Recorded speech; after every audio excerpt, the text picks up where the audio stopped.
Second year anniversary namin ngayon ni Jerome. Sinimulan niya akong ligawan ng June 2022. Sinagot ko nga pala siya no September 11, 2022. Syempre nagpakipot muna ako ng 4 months, hindi ako easy to get, no? Wala talaga sa plano namin na mag-celebrate. Pero alam niyo naman pag biglaan lagi natutuloy. Dahil LDR nga pala kami, 4 na sakay ang kailangan kong gawin. Unang sinakyan ko nga pala ay tricycle. Paulan-ulan pa ng oras na to pero syempre walang makakapigil sa akin. Halos napat na ako ng isang oras dito sa tricycle dahil sobrang traffic dito sa Mamati. Ito nga pala yung lugar sa amin na laging traffic at sira ang kalsada. Hindi pa kami nakikita, haggard na ako, pawis na yung likod ko. After 30 minutes matapos ng traffic, bumaba na ako ng tricycle. Ang sunod ko naman sasakyan ngayon ay jeep. Pupunta ako ngayon kung saan sakayan ng bus. Nagsuot na nga ako ng face mask kasi naamoy ko na sarili ko, sobrang asim ko na. Haggard na ang kuya dugs nyo. Dito ako bumaba sa Centro Mall dahil dito ang sakayan ng bus pa Maynila. Pero bago ako sumakay ng bus, lagi muna ako dumadaan dito sa 7-Eleven. Wala kasi akong baong mga pagkain at tubig kaya dito ako dumadaan. Nakita ko nga pala napaka-sweet ang iniinom dito ng Katagumpay kaya ito na rin din iniinom ko. Plus bumuli na rin pala ako ng maraming kutkutin. If ever man magutom kami ni Jerome, sumakay na nga din pala ako ng bus. At grabe, sobrang ganda nga pala ngayon na pambalot ng 7-Eleven. Kung dati paper bag, ngayon ganito na para ka na merong remembrance. Ito nga pala ang bus sa pangatlo ng sinakyan ko. Guys, grabe, halos 1 hour din bago mapuno at umanda. Pagkatapos 1 hour and 45 minutes bago makarating dito sa Maynila. 1 hour sa tricycle, 15 minutes sa jeep. Halos 3 hours naman sa bus. Next naman itong tricycle pamutang MOA. Halos 15 to 20 minutes lang naman to. At ito na nga nakarating na ako sa MOA. Dito nga pala kami magkikita ni Jerome kasi ito yung halfway namin. Tenen, o diba ang galing siya, fresh pa ako, hindi na. Ang lagi ko lang reklamo sa kanya na bakit sobrang init dito sa Maynila at ang lalayo ng nilalakad. Dahil pares kaming gutom, dumiretso na kami dito sa Chowking. O diba, this time wala kaming binalot. Yung mga panahon kasi, nakapag lumalabas kami, pares kami may binalot. Hanggang sa makatanggap ako ng message galing sa isang babae. Naawa daw siya kay Jerome dahil pinagbabaon ko daw siya at dito kami kumakain sa restaurant. In-explain ko naman na naging practical lang kami. Mas enjoy namin kumain sa park o kaya sa seaside. Tumatanggap naman ako ng criticism kung alam kong concern yung tao. Pero alam ko naman pagkakaiba ng criticism sa nanghuhusga. Kung ano naman po yung mga nakikita niya sa amin ni Jerome, yun naman po yung pinag-uusapan namin at pares namin desisyon. Pero di kasi kami kanya-kanyang monthly bills na binabayaran. Basta ang goal muna namin ngayon ay makapag-ipon. O diba para soon kakain na kami sa restaurant na hindi nag-iisip ng presyo. O eto nga ay habang kumakain kami, nagulat ako sa order kong halo-halo. Kaya pala ang mahal, hindi ko na-expect na ganito kadami yung ube. Simulang to in order ko. Kaso yung cashier kasi sobrang bilis magsalita, susundan ng tanong, yung isa pang tanong. Kaya naman napapa-oo na lang tuloy ako. Kaya eto habang hinahalo naman yung halo-halo, hindi ko alam kung bakit natatawa si Jerome para may naaalala siya. Hindi ako makarelate kaya sabi ko ako na nga lang maghahalo. Pero eto habang hinahalo ko pa rin yung halo-halo, tumatawa pa rin siya. Hindi ko talaga alam kung anong iniisip niya. Kayo, alam niyo ba? Sorry ha, I'm innocent kasi. Pero sobrang sorry pala kasi ginawa naman namin yung best namin. Ang kaso lang di talaga namin naubos kasi sobrang dami ng ubi na nilagay. At pagkatapos nga pala namin kumain, pumunta kami dito sa pen shop. Wala lang, sinubukan lang namin bumili ng couple shirt.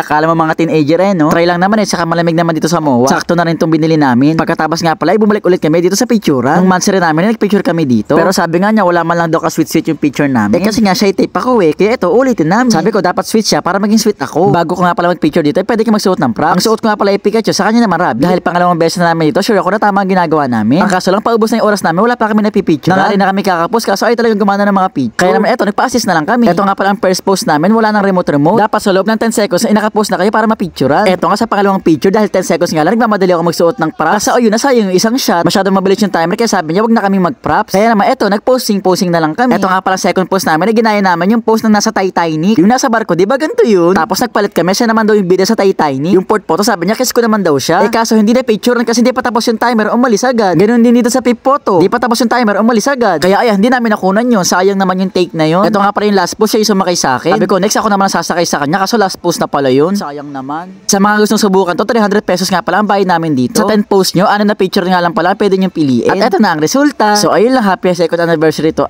Siya!